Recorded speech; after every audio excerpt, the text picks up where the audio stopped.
She had an apron, and when it went over her head, it meant one thing: I'm praying. Do not interrupt.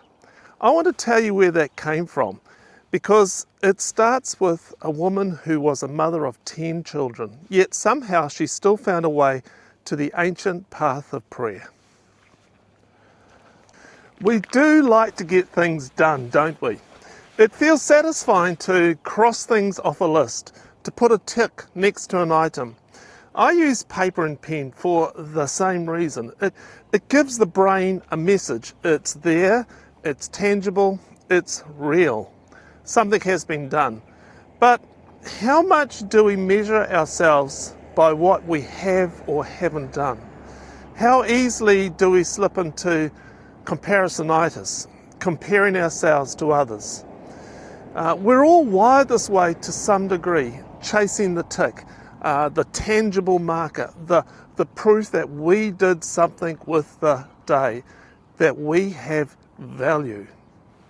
Recently, I read about an 18th century woman who got a lot done. This comes from a daily devotional called Lectio 365. Susanna Wesley, mother of John and Charles Wesley, the founders of Methodism. She endured a difficult marriage to a penniless preacher who was imprisoned twice. Their home was burned down twice. 9 of her 19 children died in infancy, but somehow she raised the remaining 10 almost single-handedly. Susanna, she took education seriously, homeschooling her children 6 hours a day and remarkably insisting on teaching her 7 daughters the same as her 3 sons. She also gave an extra hour of exclusive time to every child each week. Susanna was a formidable leader long before her sons rose to fame. When her husband, the rector of Epworth Parish Church, was imprisoned for financial mismanagement, and his replacement in the pulpit failed miserably to preach the gospel, Susanna took matters into her own hands. She launched a Sunday school for her children in the kitchen, which attracted so many neighbours it had to move into the barn.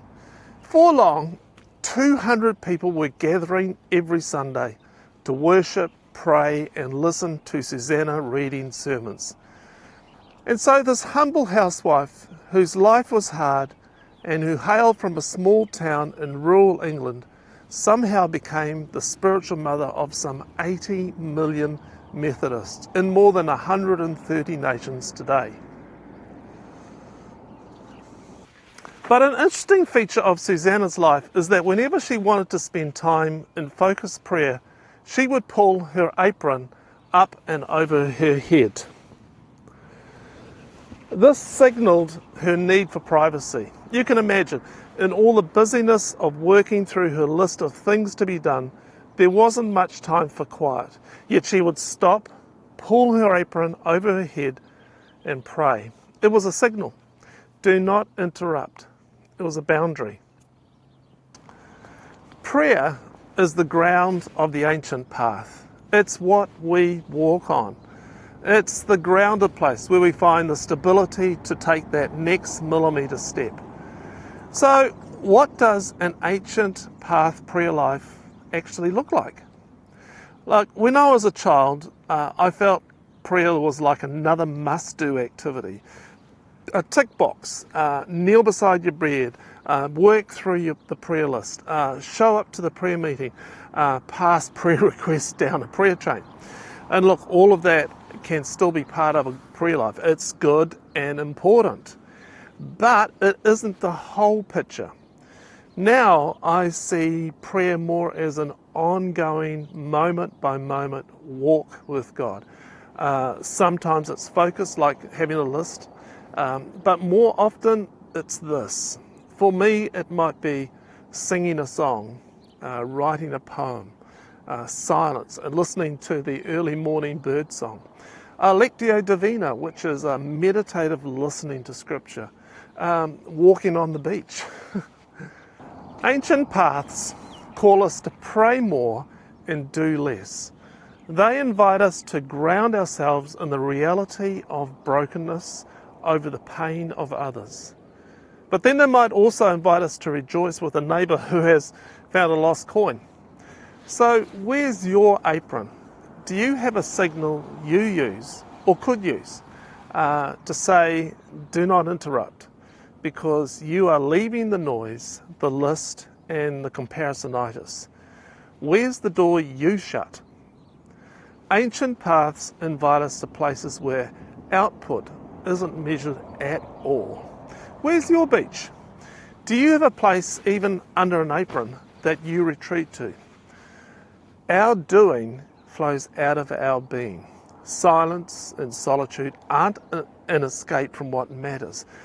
They actually help us focus on what actually does matter, instead of the noise and distraction of everything.